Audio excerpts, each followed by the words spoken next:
Hello viewers, আজকে যে বিষয়টি আলোচনা করতে চলেছি সেটি মোস্ট ইম্পর্ট্যান্ট একটি কবিতা, যার নাম loving in truth, which was written by Philip Sydney.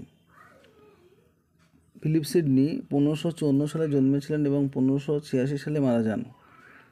তো ফিলিপ সিডনি সম্পর্কে আমরা একটু দেখে নিই কী কী আছে ফিলিপ সিডনি সম্পর্কে মোস্ট ইম্পর্ট্যান্ট কিছু ইনফরমেশন।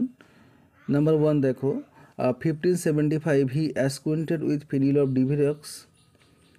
1575 সালে তিনি পরিচিতি লাভ করেছিলেন পেনিলভ ডিভিরেক্সের সঙ্গে, এবং যখন পেনিলভ ডিভিরেক্সের বয়স ছিল মাত্র 14 বছর। নাম্বার 2 দেখো, she was the daughter of the Earl of Essex. তিনি আর্ল অফ এসেক্সের কন্যা ছিলেন। তারপরে তথ্য দেখো, 1581 Penelope was married to Lord rich.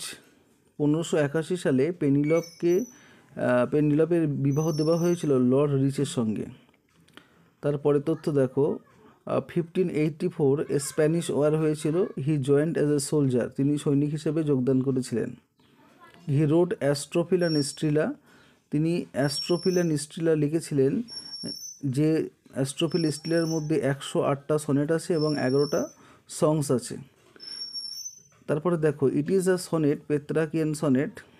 তো এখন আমরা যে লাভিং ইন ট্রুথ কবিতাটি পড়ব, সেই লাভিং ইন ট্রুথ কবিতাটি পেত্রাকিয়ান সনেটের অন্তর্গত। পেত্রাকিয়ান সনেটের বৈশিষ্ট্য তোমরা সবাই জানো, যে 14 লাইনের একটা কবিতা, এবং যে কবিতায় দুটি পার্টে বিভক্ত হবে, একটা অক্টেভ এবং সেস্টেট। প্রথম পার্টটা 8 লাইন নিয়ে গঠিত, যাকে বলা হয় অক্টেভ, এবং শেষের পার্টটি 6 লাইন নিয়ে গঠিত, যেটাকে বলা হয় সেস্টেট।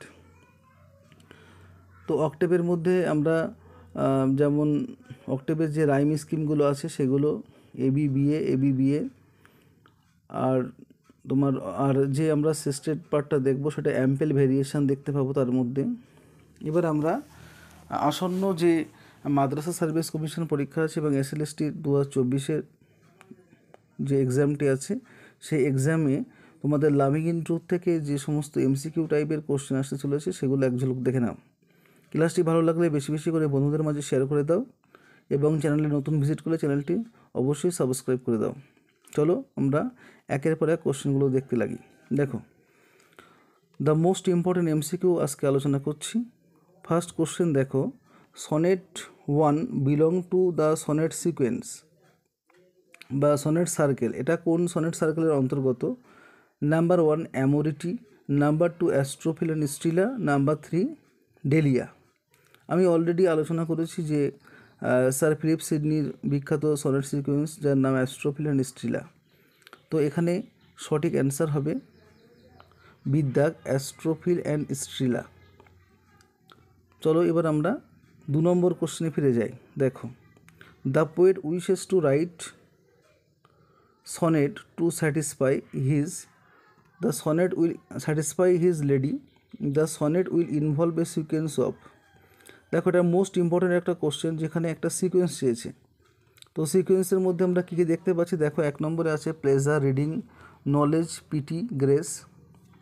তারপরে 2 নম্বরে আছে pity, pleasure, knowledge, reading, grace. তারপরে আছে knowledge, grace, pity, pleasure, pain. এখন এর মধ্যে সঠিক অ্যান্সার কোনটা হবে? দেখো, এই সিকোয়েন্সটা মোস্ট ইম্পর্ট্যান্ট, যেটা আমরা লাভিং ইন ট্রুথের ক্ষেত্রে দেখতে পাচ্ছি।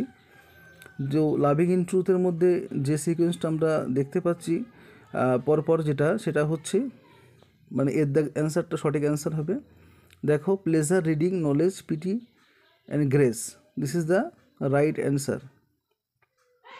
তো আমাদের এখানে রাইট অ্যান্সার কোনটা হচ্ছে? Pleasure, reading, knowledge, pity and grace. এই সিকোয়েন্সটা খেয়াল রাখতে হবে, pleasure, reading, knowledge, pity and grace, মানে PRKPG, এইভাবেও মনে রাখতে পারো। তো নেক্সট কোশ্চেনে আমরা ফিরে যাই। দেখো, কোশ্চেন নাম্বার 3। দেখো, অফ টার্নিং আদার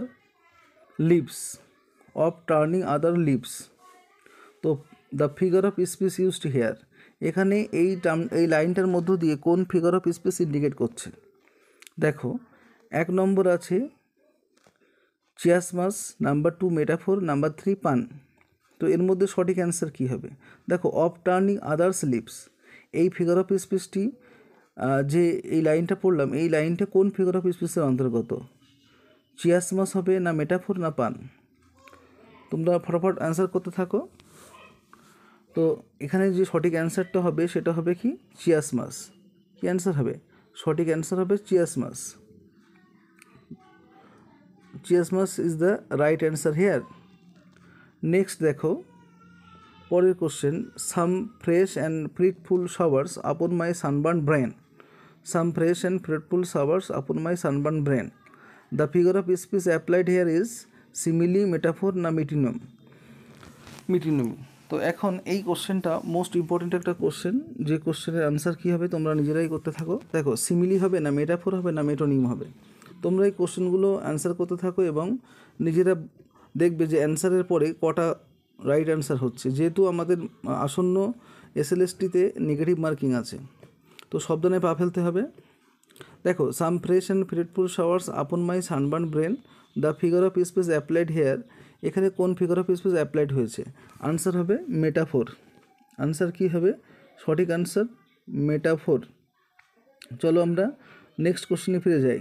দেখো who is the muse refer to here. এখানে মিউজ বলতে কবি কাকে ইন্ডিকেট করছেন? দেখো ক্যালিপোকে না ইরাটোকে না ইউটারপিকে? এখন দেখো এটা একটা মোস্ট ইম্পর্ট্যান্ট কোশ্চেন, যে মিউজ মানে কবিতার দেবী, দ্য গডেস অফ পোয়েট্রি। তো এখানে মিউজ কাকে ইন্ডিকেট করা হচ্ছে? এখানে সঠিক অ্যান্সার হবে ইরাটো। সঠিক অ্যান্সার হবে Erato. Erato is the right answer here. Next কোশ্চেনে আমরা ফিরে আসি। দেখো what rhetorical device used in the expression truant pen. Truant পেনের মধ্যে কোন রিটোরিক্যাল বা রেটোরিক এখানে ইউজ হয়েছে? সিনেকডকি পার্সোনিফিকেশান, মেটোনিম পার্সোনিফিকেশান না হাইপিলেজ মেটাফোর? তো এখানে আমাদের সঠিক অ্যান্সার হবে যেটি, সেটি হচ্ছে hypallage and metaphor. Hypallage and metaphor is the right answer here. Next আমরা পরবর্তী কোশ্চেনে ফিরে আসি। দেখো অ্যাস্ট্রোফিল হেয়ার রেফার্স টু। দেখো অ্যাস্ট্রোফিল বলতে এখানে কাকে নির্দেশ করছে? স্টার, গ্যালাক্সি না স্যার ফিলিপ সিডনি? দেখো অ্যাস্ট্রোফিল এখানে কাকে ইন্ডিকেট করছে? অ্যাস্ট্রোফিল নিশ্চিলা। অ্যাস্ট্রোফিল মানে কবি নিজেই স্টার লাভার। তো স্টার লাভার বলতে এখানে কাকে ইন্ডিকেট করছে? স্যার ফিলিপ সিডনিকে। Philip Sidney is the right answer here. Next question দেখো, the word Stella means. Stella অর্থ কী? স্টার, গ্যালাক্সি না কমেট? এখন বিষয়টি হলো স্টিলা শব্দের অর্থ কী এখানে? স্টার না গ্যালাক্সি না কমেট? দেখো স্টিলা শব্দের অর্থ হচ্ছে স্টার। স্টিলা শব্দের অর্থ কি? Star. Star is the right answer here. Next কোশ্চেনে দেখো biting my truant pen. Truant pen means কি? A pen which is unwilling to write, a pen without a nib, a pen without a cap. তাহলে এর মধ্যে truant pen মানে pen হারিয়ে যাচ্ছে, pen পালিয়ে যাচ্ছে লিখতে গিয়ে।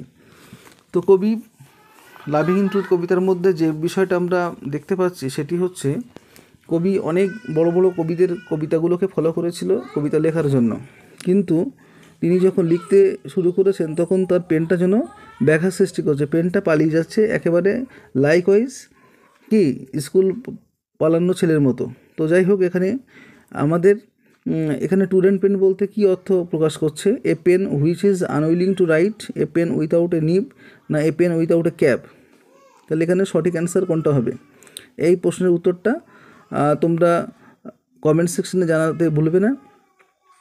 তো এই কোশ্চেনের অ্যান্সারটা তোমাদের জন্য রেখে দিলাম। নেক্সট দেখো how many sonnet are there in the Astrophil and Stella. Astrophil and স্টিলার মধ্যে কটা সনেট আছে?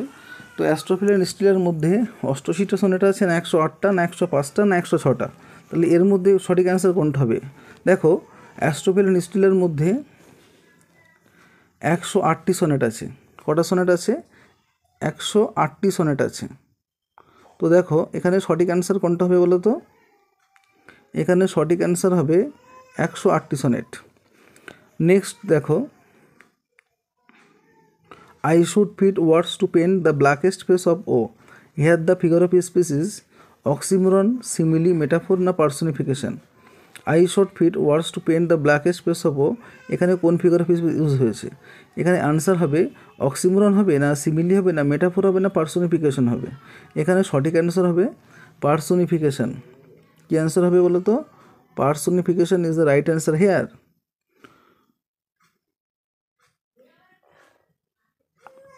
এরপরে কোশ্চেন দেখি, the invention is called a child of nature না স্টাডি না step mother? Invention is called the child কী হবে? নেচার হবে, স্টাডি হবে না স্টেপ মাদার হবে? এখানে সঠিক অ্যান্সার হবে কি বলো তো? Nature. Nature is the right answer হেয়ার। তো আজকের ক্লাস আমি এখানেই শেষ করছি। দেখা হচ্ছে নেক্সট ভিডিওতে নতুন কিছু টপিককে কেন্দ্র করে। ততক্ষণ তোমরা সবাই সুস্থ থাকো, সুন্দর থাকো। Thank you watching my video. All the best.